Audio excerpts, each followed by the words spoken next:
কিছুমান এনেকুৱা দোকানী আমি লগ পায়ে থাকো যিয়ে আমাক ওজনত কমকৈ দিয়ে। আমি যদি 1 কেজি বস্তু খোজো আমাক 800 গ্ৰাম দিয়ে, আমাক 900 গ্ৰাম দিয়ে, অকণমান কমকৈ দিয়ে। আৰু তেনেকুৱা দোকানীৰ লগত জড়িত এটা প্ৰশ্ন আমাৰ পৰীক্ষাত প্ৰায়ে আহে। যেনেকৈ এইটো এটা কুৱেশ্যন যোনটো আমাক কৈছে that dishonest grocer sells rice at a profit of 10%. দোকানীজনে 10% লাভত বিক্ৰী কৰে। তাৰপিছত কি কৈছে? আৰু লগতে ইজ এ ফলছ ৱেট, ভুল ৱেট কিছুমান মানুহক দিয়ে। মানে 20% ৱেটতো লাভ কৰে।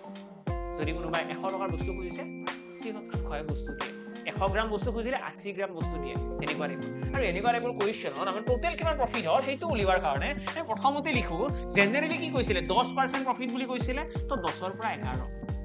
মানে আগতে 10 টকাৰ বস্তু এটা 11 টকা বিক্ৰী কৰি আছে। তাৰ পাছত ফলছ ৱেট ইউজ কৰিছে ন, ফলছ ৱেট 20% প্ৰফিট, মানে 20% মানে কি? 20% মানে হৈছে 1/5। মানে আগতে যদি কোনোবাই 5 টকাৰ বস্তু খোজে, 5 গ্ৰাম বস্তু খোজে, দোকানীজনে 4 গ্ৰাম বস্তুহে দিয়ে।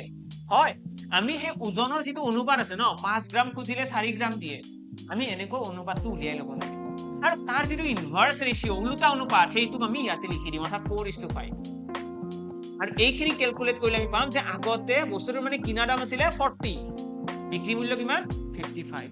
যিটো বস্তু 40 ৰুপিজত কিনিছে তাক বিক্ৰী কৰিছে 55 ৰুপিজত, মানে 15 টকা এটা ইয়াতে প্ৰফিট হৈছে ৰেসপেক্টিভ কিহৰ? 40 টকাৰ তুলনাত। ইনটু 100 কৰিলে আমি কি পাই যাম? আমি প্ৰফিট পাৰ্চেন্টেজ পাই যাম। কেলকুলেট কৰি দিয়া, 0 0 কাট খাই গ'ল, 2 ৰে কাটিলে এইটো 5 বাৰ গ'ল, দেন ফাইনালি আমাৰ এনসাৰ আহি গ'ল 37.5%। অপচন এ হৈ গ'ল কাৰেক্ট এনসাৰ।